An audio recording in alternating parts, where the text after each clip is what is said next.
Hello, and you're welcome to Global Business Insights, where you get the details behind the business headlines. U.S. private sector employment increased by 184,000 jobs in March, and annual pay was up 5.1% year over year, according to the March ADP National Employment Report. Goods producing sectors added 42,000 jobs, while services added 142,000 jobs. This reading came after the 155,000 increase, which was revised from 140,000 recorded in February, and also came in above the market expectation of 148,000 jobs. According to ADP Chief Economist Nella Richardson, the March data was surprising not just for the pay gains, but the data showing pay is heating up in both goods and services. Job gains were fairly broad-based, led by leisure and hospitality with 63,000 jobs. Also, most gains came from companies that employ more than 50 workers, with small businesses adding just 16,000 to the total. The more closely watched non-farm payrolls data will be out on Friday. Also on data, there was a surprise fall in U.S. services March PMI. Services, which accounts for 2/3 of the U.S. economy, saw activity fall to 51.4 from expectations of 52.7 and the prior reading of 52.6. Earlier, we got Eurozone inflation down to 2.4% in March from 2.6% the previous month, and lower than forecast. Also, encouraging hopes that the European Central Bank will cut interest rates by the summer. U.S. markets opened mildly lower, but as trading progressed, gains were made and most indices turned positive. Caution seems to be prevailing. Federal Reserve Chair Jerome Powell, is also due to make a speech later today, at which he is expected to express even more doubts on a possible June rate cut. We also retake earlier stories: Biden's call with Xi Jinping and Nigeria's March Purchasing Managers Index print, which just came out yesterday. The 53rd meeting of the Joint Ministerial Monitoring Committee of OPEC JMMC held via video conference today. The JMMC reviewed the crude oil production data for the months of January and February 2024 and welcomed Iraq and Kazakhstan's pledge to achieve full conformity as well as compensate for overproduction, noting also that for Russia, the voluntary adjustments in the second quarter of 2024 will be based on production instead of exports. No change to policy was recommended. Meanwhile, Brent crude continues to inch towards $90 per barrel as investors focus more on the geopolitical risk associated with the escalating conflict in the Middle East that could threaten supply, and the drone strikes on a major Russian oil refinery. And we got some favorable news from Nigeria as Dangote oil refinery was reported to have started supplying diesel to the local market. In-country refining is a major step in Nigeria's quest for energy independence, increased local value add, and improved balance of trade, also helping the appreciation of the naira. Like we said in an earlier chat, Q1 in Nigeria ended on a positive note as we saw beginnings of fruit from reforms that were being embedded. The latest March PMI that just came out yesterday showed very tepid growth at 51, also unchanged from the February reading.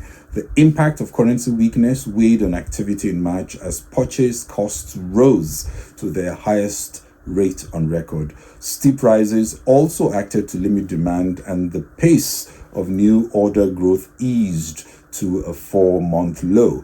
Employment also decreased for the second month running. The report also showed higher transportation costs, while employees' pay was increased in response to cost of living pressures, resulting in the highest rise in staff costs since last November. However, confidence in the year ahead outlook for business activity strengthened from February's record low, even though confidence is still somewhat weak as at the end of the quarter. The combination of still high inflation and high interest rates will offset any tailwinds from Naira appreciation and relative stability looking ahead, even as demand gradually recovers and new orders begin to pick up. Employees of United States Steel are not supporting Japanese firm Nippon Steel's draft agreement to gain support for its takeover of the U.S. company in December. Nippon offered to buy U.S. Steel for roughly $15 billion, and the deal faces an uphill battle to approval amid bipartisan opposition in a U.S. election year.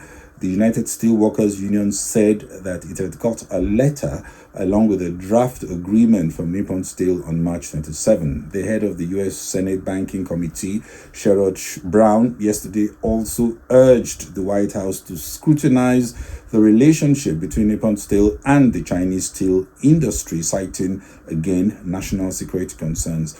All this amid bipartisan opposition in Congress to the takeover. A deal like this has little chance in an election year and could not come at a worse time. Japan's mature markets has forced it to look externally for growth, and the size and appeal of the U.S. economy makes this deal, of course, attractive. The old fears about loss of U.S. jobs will need to be countered by lavish promises locking in higher investment flows into Pittsburgh.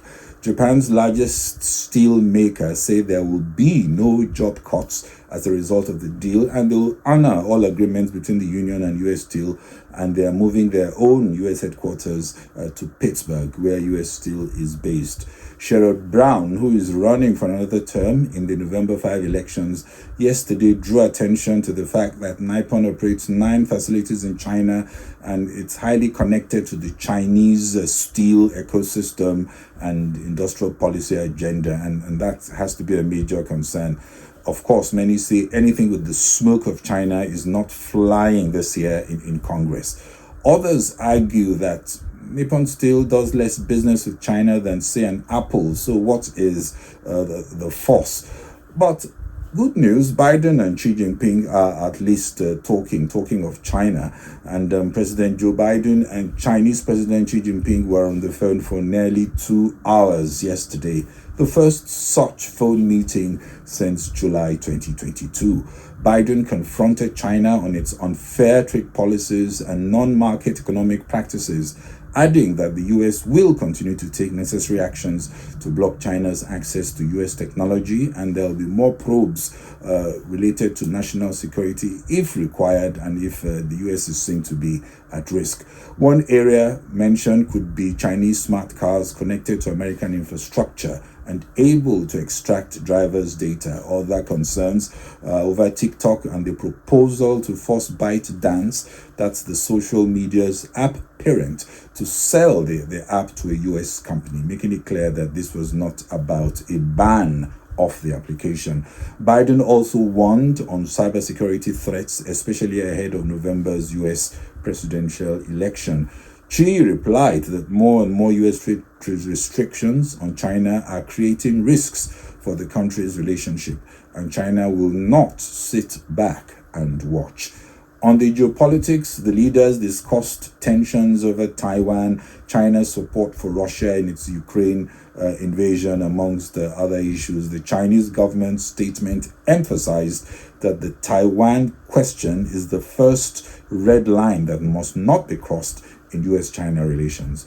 Today, U.S. Secretary Jane Yellen is on her way to China to hold face-to-face meetings with her counterparts. A senior Treasury official has said that U.S.-China economic relationships is on firmer footing than it was 2 years ago, while Yellen, in a speech, warned of concerns about China's overproduction of clean energy equipment and products set to flood global markets and undercut pricing in the still developing green industries. China will do all it can, of course, to boost its exports as local consumption remains sluggish and domestic stimulus plans apparently are not as aggressive as many had thought they would be.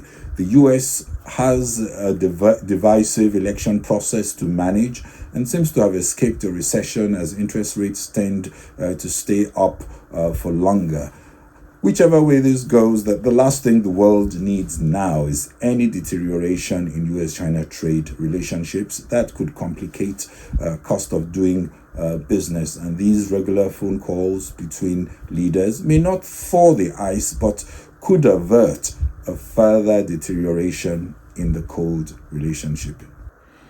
European stocks were steady in earlier trading, creeping up later as investors reassess their bets on interest rate cuts from the US Federal Reserve. Also, as Eurozone inflation drops more than expected. Stocks Europe 50 is up 0.21%. Europe 600, thus stocks also up 0.25%. FTSE 250 up 0.21%. FTSE 100 is flat at 0.00%. DAX is up 0.44%, while the CAC 40, the French index, is also up 0.36%.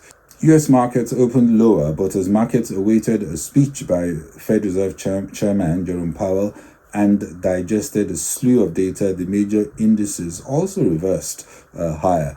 If you look at the major indices, Nasdaq, as we speak, it's very close to 430.16, 30 GMT.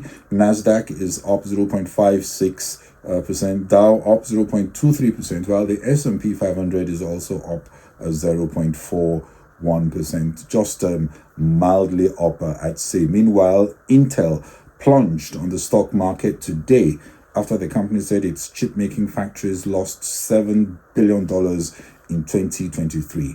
As we speak, Intel is down 7.16%. Well, that's it from me on Global Business Insights today. This is Bode Oshosami. Please share, kindly follow on Facebook and LinkedIn, subscribe on YouTube and X. Thank you very much for watching and following.